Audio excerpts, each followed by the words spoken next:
Welcome everyone to the another episode. Today we have a Mr. Adam LaSalle all the way from New York City. So Adam is a coach, speaker, creative, passionate about helping people break free from rigid expectation and reconnect with their intuition with passions. So with a background in education, acting, music, and coaching, he guides others to align their action with their values for real, meaningful change. So, Adam speaks about forging your own path, embracing trial and error, and trusting your gut to create lives of purpose and fulfillment. So, throughout his work, he helps students, educators, and professionals embrace growth, overcome burnout, and then take intentional action towards becoming the values driven version of themselves. So, in this episode, we're going to learn more about Adam's work, his journey into this business and coaching world, how he helps his clients, how he guide them through on their life. So we're going to learn everything about that. So without further ado, let's welcome Adam to the show. Adam, welcome to the show, and how are you doing today? Thank you so much. I'm thrilled to be here. I'm doing great. How are you doing? I'm doing great as well, and excited to have the conversation with you and learn more about your work and your journey, which is always exciting to learning someone's journey because it's never a straight path, isn't it? Like we see the success from the outside and never actually dive down into someone's failure, someone's mistakes, or learning from that, the resilience we build up. So I'm curious about your journey. So walk me through about how you being end up a coach, speaker, like what you used to do before that, like being a coach. How did you find your purpose? Sure. Yeah. I guess I'll start from the beginning. So when I was young, I feel like I was a creativity machine. I loved singing, learning instruments. I doodled in class. I enjoyed painting. And at some point when I got to adulthood, someone or something, be it society at large, parents, the world, whatever it might be, told me to take all of that self-expression, creativity, all that kind of zest for life, and to put Mm, it in a little box and to put it away. And so I started my professional career in teaching, and I poured everything I could into that. I studied how the brain works, motivation in young people, how to engage an overly distracted world. And I tried my best to be the best teacher that I could. But what was most striking to me when I look back is that I felt out of alignment. It wasn't yeah. quite what I wanted to do. And what was most in contrast was what I was preaching to my students were the values that I was trying to tell them about. And I would say, follow your dreams. And I would say, don't be afraid to fail, or see everything as an opportunity to grow and to learn from.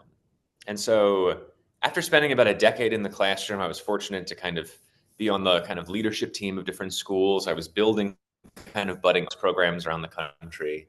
I realized that I was really unhappy.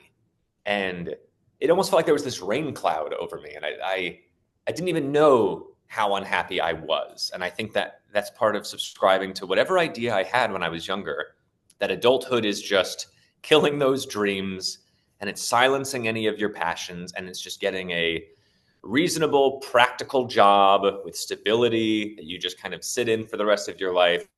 And so I really had to challenge all of that. And through a wonderful therapist and through a great deal of growth, I just realized that my values were not in alignment with my actions. I didn't have anything biochemically off, that I actually had anxiety. I just wasn't living a life that was authentic and true to me. And Mhm. so I took a major risk in my late 20s, and I left the classroom. I left teaching. I have my master's degree in education, and I kind of put it in the garbage, and I started pursuing a life as a professional actor, which is something that I wanted as a kid. And because I came to that in my adulthood, I knew how to navigate the entire journey with, I think, a sense of gratitude and centeredness, that I knew it was going to be hard and kind of nuts. And so I approached the rejection side of it and the growth. I really tried to embody all the stuff that I was telling my students about. And so for the past 6 or 7 years, I've been so fortunate to be a working professional actor because I asked for help. I asked for help when I was struggling. I didn't know what I wanted to do with my life. I asked for help when I was getting started in my acting career. And I've asked for help at every step of the journey to really understand that there's no way that I could do this on my own. And so I have been so fortunate to work on TV and off Broadway, and I've done voiceover for McDonald's and like some extraordinary opportunities that I'm so crazily grateful for. But what I've realized in that journey, to answer your question, this is a long-winded way of saying, how did I get here? Is Yeah. because wonderful and exciting as it was to pursue that, I couldn't help but notice others around me who had also repressed their creative dreams, their want to kind of flourish in something different, to kind of break free from societal norms, to really kind of embolden themselves to take major leaps in their lives so that they could be really kind of fulfilled in a profound way, so that they could show up for their family and friends, so they could show up for their work, so they could do whatever it is they need to do. And so I feel like I'm trying my best to, as responsibly as I can, fill my own cup by doing the creative work that I really love to do, but also making sure that I'm finding time and energy and resources to lift anyone up who I know is on a similar journey. And so I'm in my kind of process of getting accredited in coaching and really working with all different types of creatives, be it that's people like me who are what I would call shadow creatives, people who kind of push that dream down and try their best to kill it, that they know they never will because it's alive in all of us. I work with a lot of young people to remind them that they need a spark and kind of a joyful journey forward in order to kind of do anything profound and impactful with their lives. Then I work with Yeah. people who are veteran creatives, who might be a professional that have kind of a creative essence to their life, Mm. or veteran performers, actors, musicians, painters, writers who want to kind of create their masterpiece and do something extraordinary. And so I've kind of made mining that creativity as a huge part of who I am and what I stand for. And so that's kind of what brings me to you today. Yeah, that's great. And you had a great journey, isn't it? So when you made the decision, like being a coach or a speaker, like how did you make the transition for like didn't that change? Like it didn't scare you, like making the change? Like all of a sudden you changing and shifting? Like how was your mentality during the time? It's a fantastic question. My mentality has always been terrified. Mm, And I would love to talk about this even more so because I think that sure. I am someone that my brain is wired for stability. I Yeah. actually I genuinely dislike change. I genuinely dislike discomfort. And so one of the things that I have been trying to focus on is actually putting myself in positions of intentional discomfort. Because what I'm realizing is that it is very easy for me to slide into inaction. Yeah. And so in that sense, what I've been trying to do is anytime that there's a choice to either change or to stay still, if I'm on the fence, it has to be change Mm, because it is teaching me that change is good, growth is good, and kind of reshaping my understanding. And this is where I would start with anyone who is kind of getting started on their own journey. Is that yeah. like the very first step is understanding that you are someone who is capable of change. I absorbed so many self-help books and master classes and workshops, and yet I couldn't take the action because under all of that was this idea that I'm not someone who makes change. I am not someone who could be a movie star. I'm not someone who could start a business. That's for other people. That's for other people who have resources, who have energy, who have, you know, personality types that are more open to that. And so in that sense, I have just tried that anything that terrifies me is my kind of internal code to say, Adam, you have to do it because it scares you. And it has always paid off. It's always paid off. I've never regretted taking a leap into something because at the Yeah. very least, I've learned something deeply interesting about myself or the world that I carry with me into the next thing. And so, yeah, I'm terrified, but I'm trying to push through and Mm. do it anyway. And how long have you been doing that coaching right now? Like coaching, speaking, it's been? It's been a little under a year. Okay. And so part of my journey too is, and why I'm so thrilled to be chatting with you now, is that I hope to kind of embody the values that when I was a teacher, I wasn't, but hopefully now as a kind of creative speaker coach, is that anyone who believes and wants to learn and is okay to ask for help, like you can do that. So I am come with a totally different background. I guess related in that sense, like a teaching consulting kind of thing. Coaching is very different than that, but like Yeah. understanding to kind of hold space for somebody and, you know, kind of listen to their goals and dreams and help them in their journey in your own way. But I want to also show that if you care, And if you really see yourself, if you can really visualize yourself as doing this and it's impactful and meaningful to you, then like Mm. you can do it too. If I did it, other people can do it too. So I'm really just getting started. I'm excited from people like you and other people who've been doing this, who've been in this space. Because again, I want to ask for help. I want to just learn. I want to learn everything. And so, yeah, I'm pretty much a newbie here, just trying my best to learn as much as possible. Yeah. So always it's a journey, isn't it? Like you have to start from somewhere and then build a skill set, build the experience to be who you are. Sometimes like it's not about like where you start from. It's all about that where is your actual journey began. Like if you had to go through your own experiences working on yourself, so that actually add into your experiences. Like with me, like a lot of people are gonna think like, oh, someone is like a 30-year-old, like how is going to help me or guide me talking about life.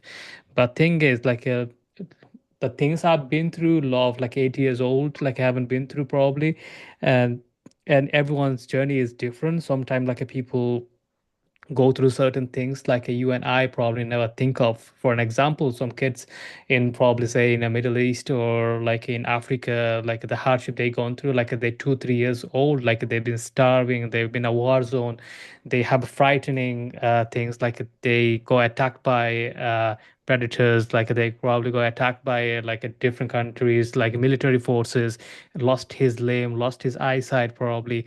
And if you're trying to tell someone is like, no, you haven't lived your life, when they probably want trying to tell you like how does it feel like you're being in the war zone, age 10 or 15, you say like, no, you're too young for it. But had they have lived that life, like you and I probably didn't live that kind of lifestyle. So same with me, like I lost both of my parents early age. I gone through a lot of depression, suicidal thoughts, anxieties, depression, losses. I started my first business age 19. So I've been through a lot of like during this process. So I can give you some kind of guidance, like those listening, like during the area. It's not necessarily you have to judge me with the age, like probably with the experience. So same with you, like obviously it's not about like the 1 year you've been in this coaching space. Is probably is how you worked on yourself, that your journey been. So tell me about like right now you're working with the clients, like who is your like ideal audience and how you help them? Like what is the purpose for you starting this coaching? Yeah. So I I entered this space because I thought it was the the strongest way I could potentially provide an impact. And so a lot of people that I work with are people who I don't think would consider coaching as something they might have access to. Part of my personal journey in this is that I I think this is just my own hot take on it, is that I think a lot of people have an allergy to the word coaching. I think people they and again, because I think that is a word that means different things to different people. I come from the world of the arts where you might hire a coach for a specific artistic thing. You might hire an acting coach to help you with an audition. You might hire a music coach to help you with a difficult piano piece. I think a lot of people associate coaching with sports. And so there's this idea that there's an expertise. There's kind of like a power play. There's someone who has an expertise that is going to essentially be a consultant to you or a teacher to you or help guide you or a mentor in some way. And I think differentiating these is super important. And so I see myself, I am a coach, but I don't quite actually identify with that word. And I haven't quite landed on a word that I think really captures it.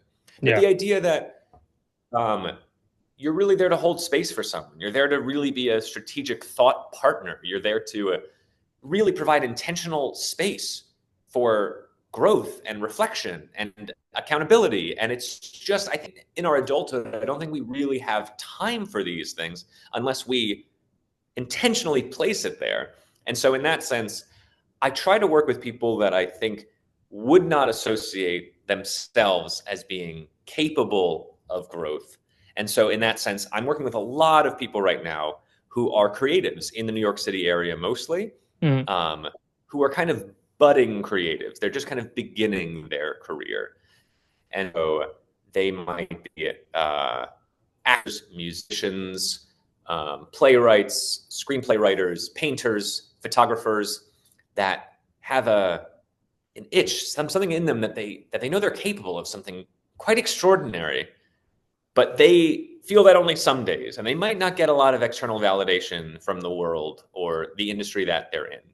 And so what I've been doing is I've been trying to take that and kind of expand that out to also work with arts educators, artists, and then also expand that out to professionals who want to think more creatively. They see the path they're on. They might very much enjoy their life, but they know that there's an expansive quality that they're not quite accessing. And oftentimes I would use the word creatively, like they're not thinking maybe creatively about their life. Because again, it goes back to the thing that I definitely suffered from, was this idea that I'm this person doing this path, doing this job in this way. And I just kind of internalized that that's what it is, that like kind of what we're talking about, like that dynamic quality, the kind of beauty of the winding path, that it's nothing is linear, that, just to be in a space where you can process that. And Yeah. so to answer your question, I'm mostly in kind of the arts world to hopefully offer services that I think creatives can really benefit from, and trying to bring that world into the corporate world so that people can start to think creatively about their businesses, about their lives, about their families, whatever it might be. And so creativity is the groundwork, but it really does apply to everybody. Yeah.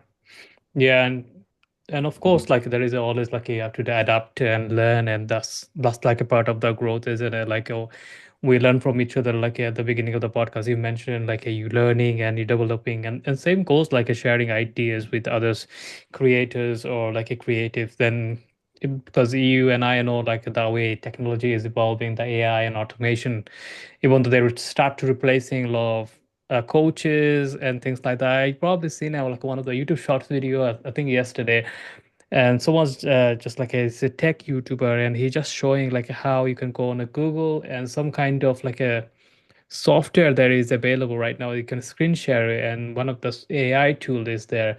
It's just basically screen sharing it with me and like whatever you're struggling with, for example, in your marketing, and I can give you advice. But right now, the AI is going to do that, and there is a software, the AI is there available.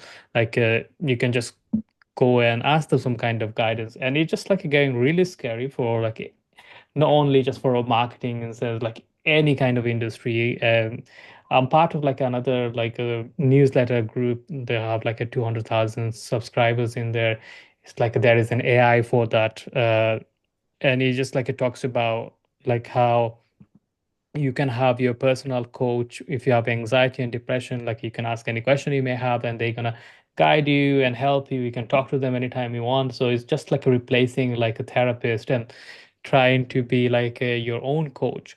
So the future is like a really interesting, and you're just going for like any kind of industry you can think of. There is kind of like getting automated, and it's just like going to be really interesting in the future. So there is like only way to survive through this is like learning and adapting, and just like be curious, and just not to ignore like a fact there is some kind of like a threat to like any kind of industry you are in, isn't it? Yeah, I would agree with that. That I think that, I mean, inevitably every industry is changing due to AI, and I think that it's. I used to work for kind of a company that actually was developing AI, and one of the things that Mm, I was really struck by was that we were we were always trying to think like, how can we be essentially 10 steps ahead of what someone needed. And so instead of writing an email, we're writing an email, but we're thinking about the tone, we're kind of analyzing how you've been writing or whatever it might be. But one thing that I think that's really cool about that is this gives us an extraordinary opportunity to step in as the humans. We are adding a very human element yeah. that AI, regardless of what you think, whatever sci-fi movie future we might be in, I think that at some point we have to remove ourselves from the screens. We have to start meeting in person. I think about coaching too as something that I do mostly on kind of Zoom or Google Meets or something.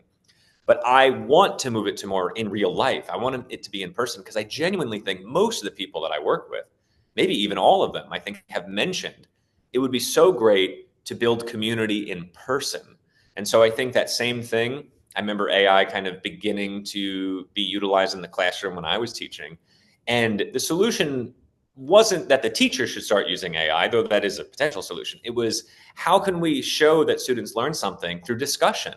Yeah. How can we show other ways that a student can learn something where they can't just plug it into an AI machine learning system and kind of spit out the answer, but that they have to actually verbalize their thoughts, which again, I think that's a wonderful part about coaching, that when done well, like great coaching is really kind of priming that part of the brain to verbalize your thoughts. And it does activate different parts of the brain so that you are making different neural pathways that does lead to sustainable change and growth. And so I do think that the AI future is coming. Yeah. I think that it is inevitably going to change every industry in some way. But I do think that the coaching world could actually benefit from just making sure that we have a crap ton of heart and life and humanity in our work so that people are actually leaning more in it or towards it because they understand that they actually need a break from those screens. I don't think Mm. anyone really enjoys the doom scroll constantly. Like we all get sucked into it, certainly guilty of it. But like, I think that if we think about it strategically, the strategic solution is to be more human. You know what I mean? Yeah. Yeah. I totally believe on that. Like, because otherwise, like, a economy cannot sustain anymore. Like, if everyone just get jobless and the AI taking care of everything, the economy not gonna sustain, as well as like a mental health not gonna be there. Like, people need the human touch, or like a feeling like someone is care about them. Could be they buying a products or services, or like doing any kind of services. Like, they need to go and see a doctor, like if they want to be relied on something, not just automated. We just think rationally and not like actually thinking about more with emotion and care, or like this kind of things like are going to be really really matter in the future. Because at the end, where else is there like after, like if someone is just like a robotic way and systematically just trying to solve your problem, and if they don't care, like the AI not gonna care about you. Either you will live or you die, because it's end of the day, it's like a data has been in the past they learn from, and they're gonna do the observation. We're just all data driven, but it's not like actually someone is coming with their own creativity, not coming with the emotion, not coming from love, and like being a human, like a, and it just like it's going to be like a have impact. Like, you're gonna see lots of rise with the AI and everything, since is in going to be on an educational space, on coaching space, and other industries as well. It's going to have that spike, and everyone's going to feel like is everything is going down. But eventually we're going to go back to like where is originated everything, like how we do human stuff. And because it's not going to be the same as like 100 years from was before, or like 20 years before. It's going to have like a law of automation and things like that, but there is going to be a human touch with everything we do. And but at the beginning it's going to have like a lot of changes, and after that it's going to be in the same way. Because you're probably going to see a lot of times what happens is, if it's a gas prices increases, and we're going to see like it's continuous going to increase and increase. If the bitcoin price continue going to increase, and the stock is continue going to increase, but it's not the reality, right? Like, after its peak it comes down again, and then everyone's can buy it, like everything gets sustained as well. But the fear, it goes like fear of missing out, fear of like everything's gonna be changed. The same would happen with the COVID. Everyone thought like everything's going to be digital, like the school's going to be completely transformed, like no one's going to go to school or universities the physical form anymore, like everyone's going to do it from their laptop.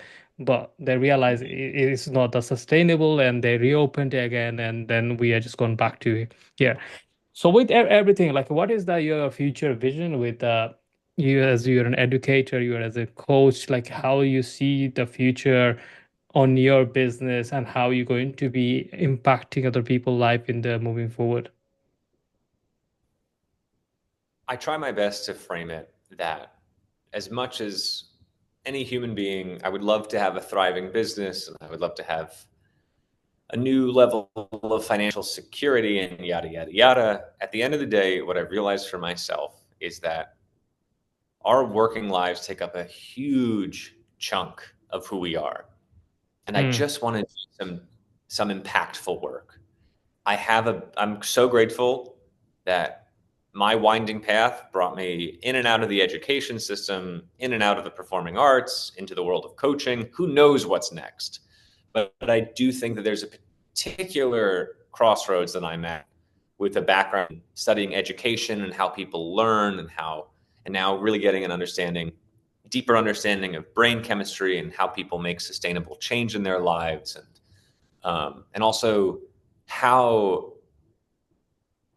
the journey of kind of finding what lights you up and how important that is, not in a sense of just happiness, because we know happiness is fleeting, but in a sense of identity of who you are and what you care about and things that you can do.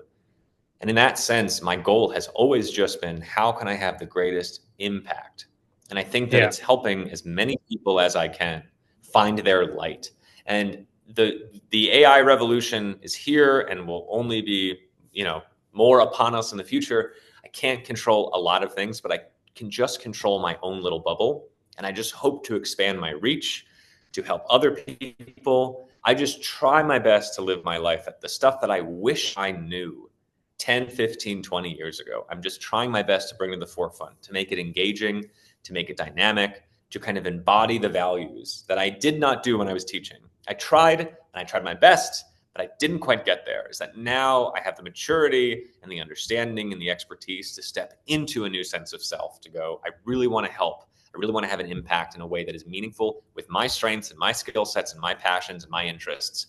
And so in that sense, my only goal is to keep moving forward and give myself the grace that in this dynamic, crazy world we live in, that Yeah. if another calling comes, I will follow my heart and live by those values. But right now, I'm just giving my all to this and seeing hopefully what impact I can have. And that's it. Hard stop. That's all I want to do, and the rest will figure itself out. It's just like, what's the kind thing to do? Do the kind thing, and this to me is the kindest thing that I can do, is show up in the ways that I want to give back. So that's what I feel.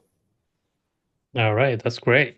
So Adam, we are nearly coming to end of this podcast. So before we finish up here, like I wanna ask you the last question for our listeners. If you wanna give them like a one advice on their journey, finding their purpose, like what's going to be?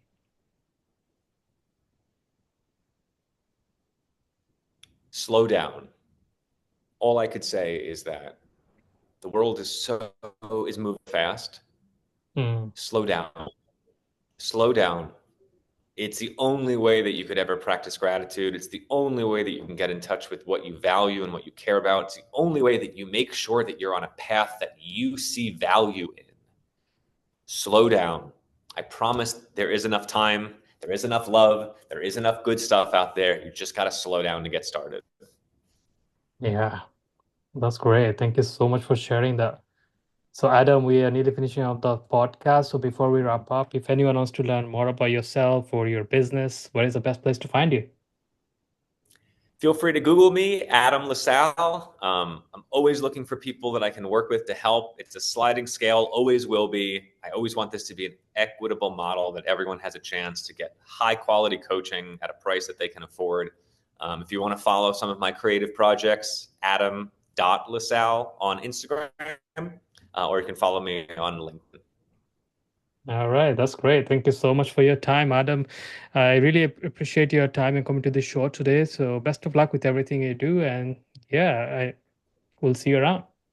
Thank you so much, Anola. It was an absolute pleasure. Thanks so much. Have a great rest of your day. You too. Thank you. So Thanks. that's a Bye. wrap, guys. Thank you so much for listening to this podcast episode with Adam LaSalle. I hope you enjoyed our conversation. So if anyone wants to reach out to him, you can find him on a social media platform as well as in his website. I'm gonna put all links on our description for you to find him easily. So until then, I'll talk to you in the next episode. So take care.